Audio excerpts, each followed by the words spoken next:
यह कहानी एक ऐसे गांव की है जिस पर किसी चुड़ैल का साया था। उस गांव में ज्यादा लोग नहीं थे क्योंकि सभी लोग डर के चले गए थे।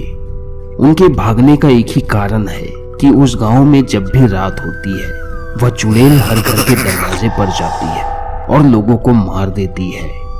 रात के तकरीबन 11 बज रहे थे। राजू और उसका परिवार घर में सोने ही वाले थे। तभी अचानक किसी के रोने की आवाज आती है। ये आवाज सुनकर घर में सभी लोग डर जाते हैं। शिल्पा थोड़ी हिम्मत करके कहती है, इतनी रात को कौन है जो घर के बाहर रो रही है? राजू जो शिल्पा का पति है कहता है, क्या तुम्हें नहीं पता? ये वही चुड़ैल है जो पिछले हफ्ते हमारे पड़ोस में रहने वाले रामू काका को उठाकर ले गई थी।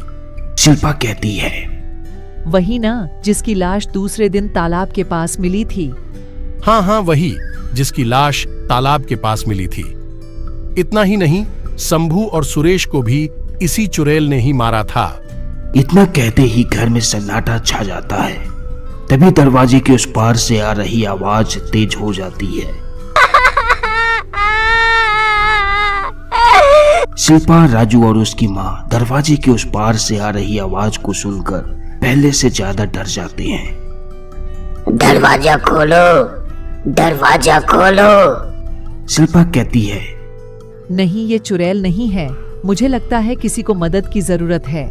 राजू मना कर रहा होता है कि तभी शिल्पा और राजू की माँ दरवाजा खोल देते हैं और जब बाहर निकल कर देखते हैं तो वहाँ कोई भी नहीं होता है।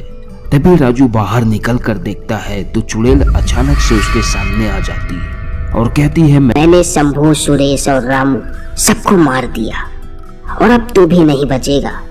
इतना कहकर वह चुड़ैल राजू को मार देती है। मारने के बाद गहरी सांस लेते हुए चुड़ैल कहती है, मैं सिर्फ उसी लोगों को मारती हूँ जो लोगों को नुकसान पहुँचाते हैं, जो लोगों को परेशान करते हैं।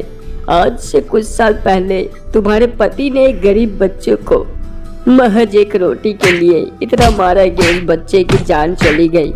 और ऐसे ही शंभू ने अपने पत्नी को दहेज के लिए मारा था और रामू ने उसकी लाश को ठिकाने लगाने में उसकी मदद करी थी।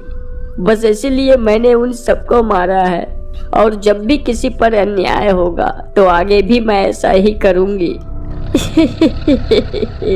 सुबह होते ही शिल्पा और राजू की माँ गांव वालों को सब बात बता देते हैं जो उस चुड़ैल ने कहा था। और शिल्पा कहती है, अब वो चुड़ैल इस गांव में नहीं आएगी।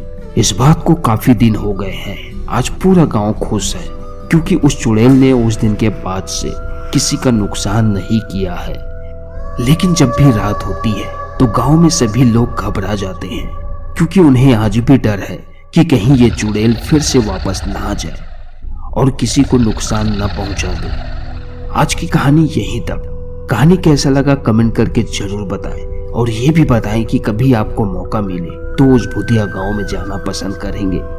तो ऐसे ही दिलचस्प हॉरर कहानियां सुनना चाहते हैं तो हमारे चैनल मिनी स्टोरी बॉक्स को सब्सक्राइब करके हमें सपोर्ट जरूर करें।